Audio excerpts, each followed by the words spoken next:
T20 ప్రపంచ కప్లో భారత జట్టు సెమీస్కు దూసుకెళ్లింది. నేడు ఆస్ట్రేలియాతో జరిగిన సూపర్ 8 మ్యాచ్లో టీమిండియా 24 పరుగుల తేడాతో గెలిచింది. ఈ విజయంతో టీమిండియా సెమీస్లో బెర్త్ కన్ఫర్మ్ చేసుకుంది. ఈ నెల 27న జరిగే సెకండ్ సెమీఫైనల్లో భారత జట్టు ఇంగ్లాండ్తో తలపడనుంది. ఈ మ్యాచ్లో అన్ని విభాగాల్లో టీమిండియా అదరగొట్టింది. ముఖ్యంగా కెప్టెన్ రోహిత్ శర్మ టీమిండియా విజయంలో కీ రోల్ పోషించిండు. ఈ మ్యాచ్లో రోహిత్ ఆడిన ఇన్నింగ్స్ గురించి ఎంత పొగిడినా తక్కువే అవుతుంది. ఇక ఈ మ్యాచ్లో ఆస్ట్రేలియాను ఓడించడం ద్వారా టీమిండియా ఆస్ట్రేలియాతో ఒక రివెంజ్ తీర్చుకుందని చెప్పుకోవాలి. 2023 వరల్డ్ టెస్ట్ ఛాంపియన్షిప్ ఫైనల్ ఓటమికి, అలాగే 2023 వన్డే ప్రపంచ కప్ ఓటమి ఫైనల్కి టీమిండియా బదులు తీర్చుకుందనే చెప్పుకోవాలి. ఎందుకంటే ఈ మ్యాచ్లో ఓడడం ద్వారా ఆస్ట్రేలియా సెమీస్ ఆశలు కూడా సంక్లిష్టంలో పడ్డాయి. బంగ్లాదేశ్ ఆఫ్ఘనిస్తాన్ మధ్య జరిగే మ్యాచ్లో ఆఫ్ఘనిస్తాన్ కనుక గెలిస్తే ఆసీస్ సెమీస్ చేరే అవకాశాలు లేవు.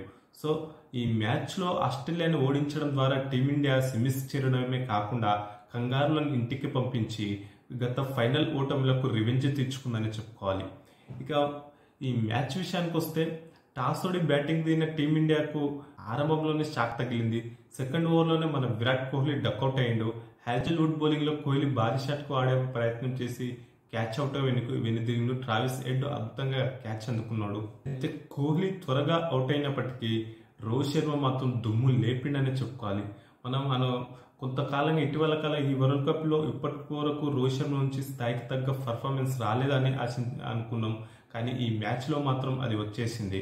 రోహిత్ శర్మ అద్భుతంగా ఆడిండు. ఈ మ్యాచ్లో ఓవర్లోనే కోహ్లీ అవుట్ అయినప్పటికీ ఏమాత్రం వెనకడు వేయకుండా 3వ ఓవర్ నుంచే భారీ హిట్టింగ్ చేసిన రోహిత్ శర్మ టీమిండియా స్కోర్ బోర్డును పరుగులు పెట్టించిందని చెప్పుకోవాలి.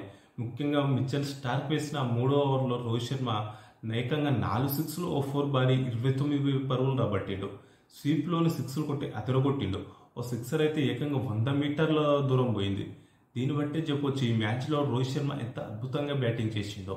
ఆ తర్వాతి ఓవర్లోనూ హిట్మ్యాన్ అదే కొనసాగించిండు. బౌలింగ్ ఎవరు వేసినా సరే భారీ సిక్సర్లు బాదుతూ స్కోర్ బోర్డును పరుగులు పెట్టించిండు. రోహిత్ శర్మ దూకుడుతో టీమిండియా పవర్ ప్లేలు 60 పరుగులు చేసింది. అలాగే రోహిత్ శర్మ జస్ట్ 19 బంతుల్లోనే హాఫ్ సెంచరీ పూర్తి చేసుకున్నాడు. ఈ వరల్డ్ కప్లో ఇదే అత్యంత వేగంగా చేసిన హాఫ్ సెంచరీ. ఇది ఒక రికార్డ్గా చెప్పుకోవాలి. అయితే రోహిత్ శర్మ ఎంత డామినేట్ చేసిందంటే రోహిత్ శర్మ హాఫ్ సెంచరీ చేసే సమయం టీమిండియా స్కోర్ 53 పరుగులు ఉంటే అందులో 50 పరుగులు రోహిత్ శర్మనే చేసిండు. అంతే రోహిత్ శర్మ ఎంత డామినేట్ చేసిండో ఈ మ్యాచ్లో అర్థం చేసుకోవచ్చు. ఆస్ట్రేలియా బౌలర్లు ఎవరు వచ్చినా సరే భారీ హిట్టింగ్ చేస్తూ భారీ సిక్సర్లు 4లు బారిండు. ఈ క్రమంలో రిషబ్ పంత్తో కలిసి కేవలం 38 బంతుల్లోనే 87 పరుగుల భారీ భాగస్వామ్యం నెలకొల్పిండు. 8వ ఓవర్లో స్టోయినిస్ బౌలింగ్లో పంత్ అవుట్ అయినప్పటికీ ఆ తర్వాత సూర్యకుమార్ యాదవ్తో కలిసి రోహిత్ శర్మ ఇన్నింగ్స్ ముందుకు తీసుకెళ్లిండు. వీరిద్దరు దాటి ఆడుతూ స్కోర్ బోర్డును పరుగులు పెట్టించారు. దీంతో 10 ఓవర్లలోనే భారత జట్టు 117 పరుగులు చేసింది. ఒకనొక దశలో రోహిత్ శర్మ సెంచరీ ఖాయమనిపించింది. కానీ స్టార్క్ తన సెకండ్ స్పెల్లో వేసిన ఒక యార్కర్కు హిట్మ్యాన్ క్లీన్ బౌల్డ్ అయ్యాడు.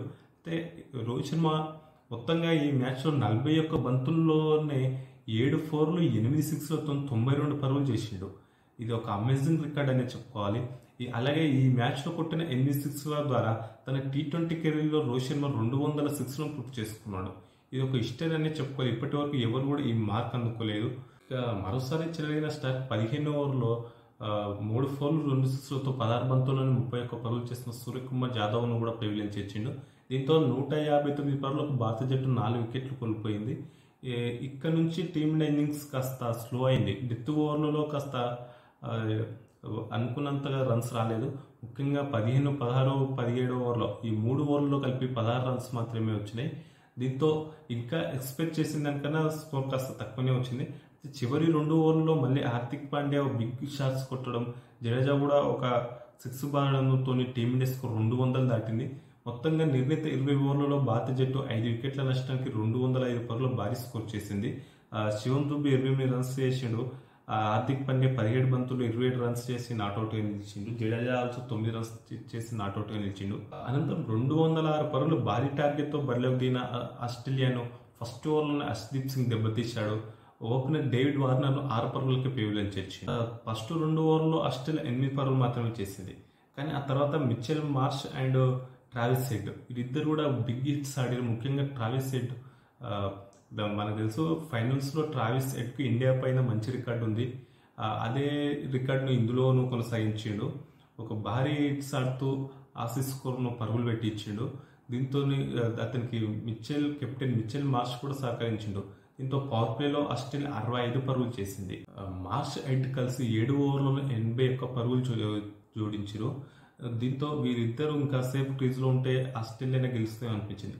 ఇలాంటి సమయంలో కుల్దీప్ యాదవ్ వేసిన 9వ ఓవర్లో అక్షర్ పటేల్ పట్టిన ఒక అద్భుతమైన క్యాచ్తో మ్యాచ్ మలుపు తిరిగింది.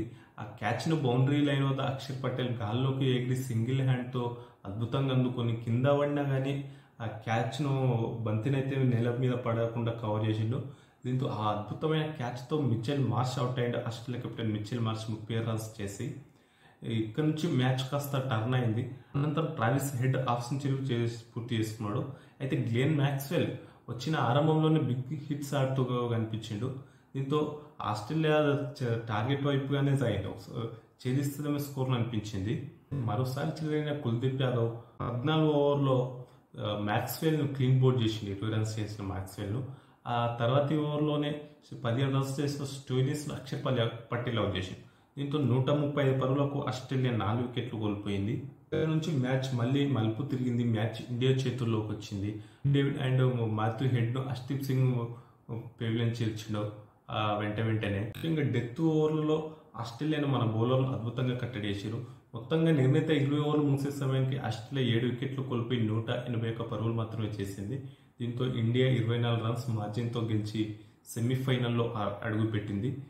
భారత బౌలర్లలో మన బౌలర్లో అర్ష్దీప్ సింగ్ 3, కుల్దీప్ యాదవ్ 2, బూమ్రా, అక్షర్ పటేల్ తలా ఒక వికెట్ తీశారు. ఇక 41 బంతుల్లోనే 90 రన్స్తో అద్భుత కెప్టెన్సీ ఇన్నింగ్స్ ఆడిన రోహిత్ శర్మకు player of the match award దక్కింది. అయితే ఈ మ్యాచ్లో గెలవడం ద్వారా కెప్టెన్ రోహిత్ శర్మ ఒక రికార్డు నెలకొల్పిండు. ముఖ్యంగా పాకిస్తాన్ కెప్టెన్ బాబర్ ఆజం రికార్డును హిట్ మ్యాన్ బ్రేక్ చేసిండు. T20లో అంతర్జాతీయ T20 క్రికెట్లో అత్యధిక మ్యాచ్లు గెలిచిన కెప్టెన్గా రోహిత్ శర్మ నిలిచిండు. రోహిత్ శర్మ 48 మ్యాచ్ల్లో విజయం సాధించిండు ఇప్పటివరకు. యాక్చువల్లీ బాబర్ అజం కూడా 48 మ్యాచ్ల్లో కెప్టెన్గా విజయం సాధించాను. కాకపోతే రోహిత్ శర్మ 60 మ్యాచ్ల్లోనే 48 మ్యాచ్ల్లో గెలవగా బాబర్ అజం మాత్రం 48 మ్యాచ్లు గెలవడానికి 85 మ్యాచ్లు తీసుకున్నాడు.